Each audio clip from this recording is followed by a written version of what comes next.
बोले भारत माता की जय। आरोग्य पीठ द्वारा आयोजित आरोग्य संदेश व्याख्यान माला के इस कार्यक्रम में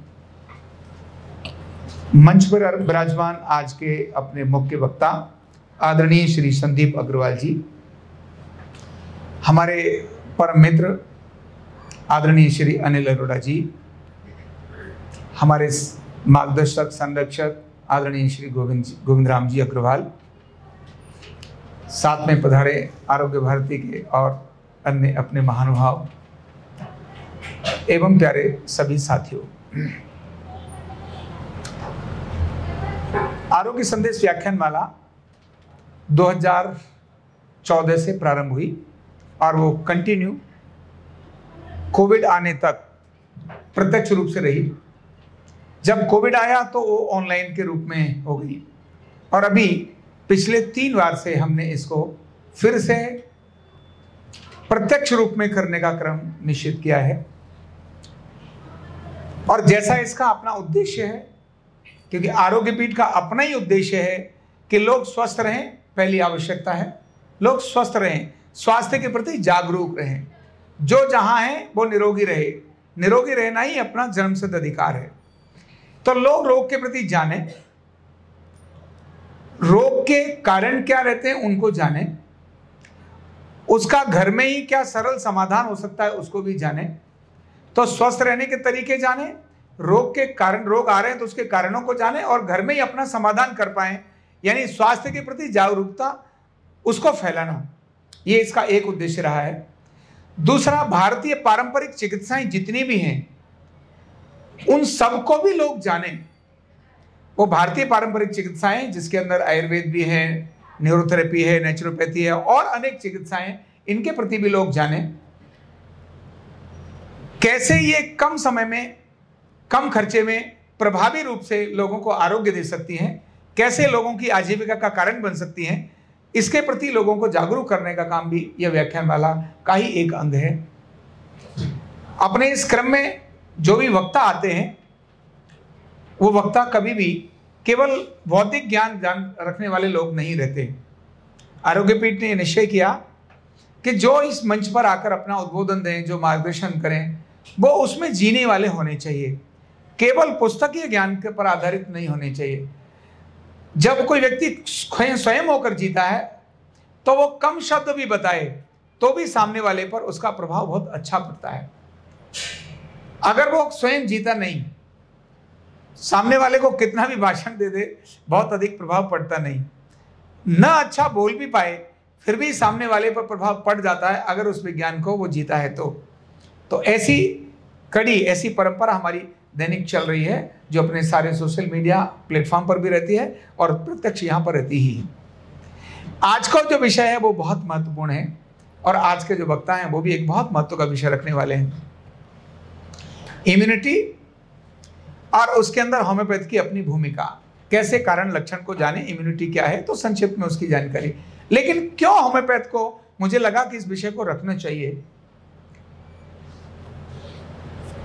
भारतीय चिकित्साएं जितनी भी हैं वो सभी केवल शरीर पर काम नहीं करती, वो मन पर भी काम करती हैं और इवन 90% से ज्यादा वो मन पर ही काम करती है। और होम्योपैथिक ऐसी एक चिकित्सा है जो अधिक ज्यादा बड़ी तादाद में व्यक्ति के मन पर काम करती है। बहुत अद्भुत चिकित्सा है। उस चिकित्सा के बारे में, उसके बेसिक फंडामेंटल्स के बारे में बहुत समय लगता है इसको जानने के लिए। आधा घंटा, 20 मिनट या 15 मिनट बहुत अधिक होती नहीं है। बहुत अद्भुत विज्ञान है। लेकिन फिर भी जब मैं इस चिकित्सा के बारे में जान रहा था, होम्योपैथ के बारे में जान रहा था, तो मैं इतना उसके प्रति जिज्ञासु था, मेरे मन में बड़ी एक लालसा थी कि एक तरफ एलोपैथी जो डायग्नोज करती है मशीनों के द्वारा, जो मशीन है, पैथोलॉजिकल टेस्ट जो निकल कर आए, उनके आधार पर जो भी रिपोर्ट्स आई, उनके आधार पर ही एक एलोपैथिक डॉक्टर मेडिसिन डिसाइड करता है कि ये आपको ये मेडिसिन लेनी है। गलती से वो रिपोर्ट्स बदल जाएं, जो बहुत बार ऐसा होता है, या पैथोलॉजिकल जो भी रिपोर्ट देने वाला व्यक्ति उससे कोई मिस्टेक हो जाए तो डॉक्टर पूरी गलती कर देता है, तो वहां असुविधा का कारण बहुत बड़ा रहता है। क्योंकि वो पैथोलॉजिकल टेस्ट पर या एक्सरे मशीन्स पर, एमआरआई मशीन्स पर, रेडियोलॉजी पर, इन पर ही ज्यादा डिपेंड रहते हैं। क्लिनिकल होता है लेकिन बहुत कम, आदमी दिमाग लगाता नहीं। दवाई लिखने के लिए भी जो मेडिकल रिप्रेजेंटेटिव बता देता है वो उसको फुलफिल करके, क्या पैथोलॉजिकल टेस्ट आए, रेडियोलॉजिकल टेस्ट आए, या जो भी प्रिस्क्रिप्शन उसकी मिली है और जो उन्होंने मेडिकल रिप्रेजेंटेटिव से पढ़ा है, सीखा है, दवाई के बारे में जाना है, अपना विवेक कम यूज करते हुए ज्यादातर मेडिकल प्रैक्टिशनर ऐसा कर लेते हैं। लेकिन तो भी जो तज्ञ लोग हैं वो एक्सरे एमआरआई पर ज्यादा निर्भर नहीं करते, वो अपने क्लिनिकल डायग्नोसिस पर बहुत बड़ा रोल प्ले करते हैं। ऐसे हैं, पर बड़ी संख्या में डिपेंडेंट टेस्ट पर और मेडिकल रैप पर हैं। होम्योपैथ वाले नाड़ी दर्शन के माध्यम से, नाड़ी को देख करके, नाड़ी परीक्षण माने स्पर्श के माध्यम से रोगी का निदान करते हैं, डायग्नोसिस करते हैं। सफल डायग्नोसिस है। कल क्या खाया था ये भी बता सकते हैं, आपके किस ऑर्गन में क्या गड़बड़ी चल रही है, ये आयुर्वेद के अच्छा जो तज्ञ चिकित्सक है वो नाड़ी परीक्षण से बता सकता है। लेकिन बहुत बार आज के समय वो भी एलोपैथ के प्रभाव के कारण से नाड़ी की जगह वो मेडिकल टेस्ट की तरफ ज्यादा चले गए, और नाड़ी क्योंकि वो मेडिकल टेस्ट में आ नहीं सकती, वो अभौतिक है, वो आंखों से परे है, वो भौतिक इंद्रियों से परे है। जो वो देख रहा है, वो कभी भौतिक चीजें तो आ सकती हैं मेडिकल टेस्ट में, अभौतिक कैसे आ सकती हैं? पर क्योंकि पश्चिम का प्रभाव है, विज्ञान का प्रभाव है, आज आयुर्वेद के चिकित्सक भी उसी लाइन में पड़े हुए हैं, इसीलिए उस प्रकार का क्रम चल रहा है। जबकि उनका अपना विज्ञान अपने आप में अद्भुत है, परिणाम भी ऐसे ही जैसे न्यूरोथेरेपी है। अब न्यूरोथेरेपी स्पर्शन पर अधिक प्रभावित है। जो भी एसिड एल्कलाइन के चेक करने के बाद हम जो लाइन ऑफ ट्रीटमेंट डिसाइड करेंगे, तो अपना डायग्नोसिस है। तो एक तरफ मेडिकल टेस्ट एक विधा को बताते हैं और उसके हिसाब से व्यक्ति रेमेडी लिखता है, दूसरी तरफ नाड़ी दर्शन के माध्यम से देखने के बाद, नाड़ी परीक्षण के माध्यम से जो भी समझ आया उसके हिसाब से भी रेमेडी लिखता है।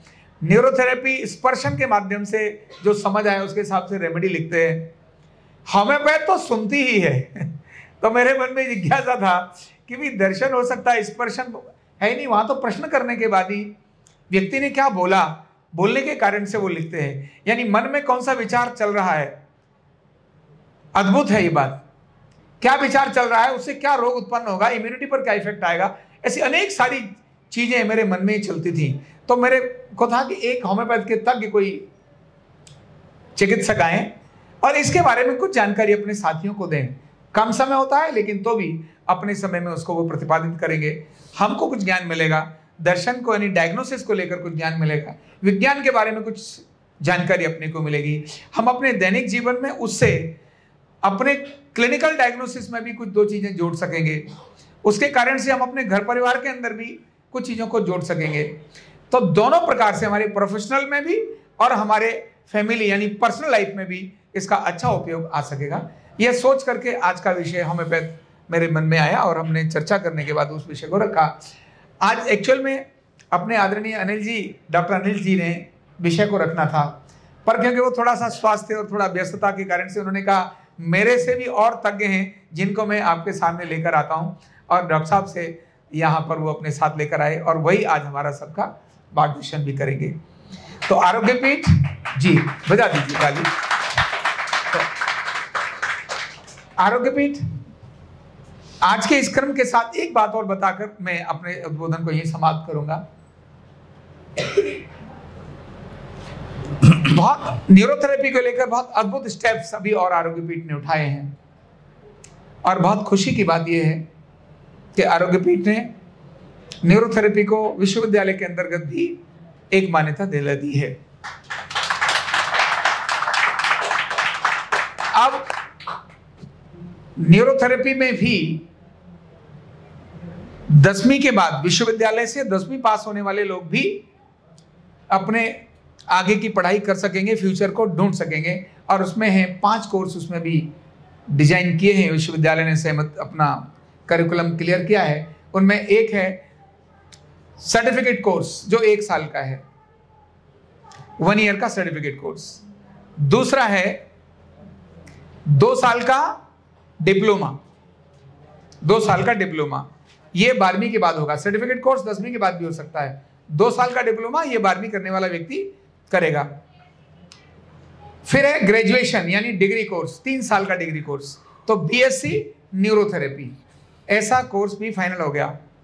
फिर है एमएससी न्यूरोथेरेपी, ये ओनली न्यूरोथेरेपी है, इनमें कुछ और इधर उधर की चीजें मिक्स नहीं है, शुद्ध रूप से एमएससी मतलब 3+2, ये 5 साल का एक डिग्री कोर्स होगा।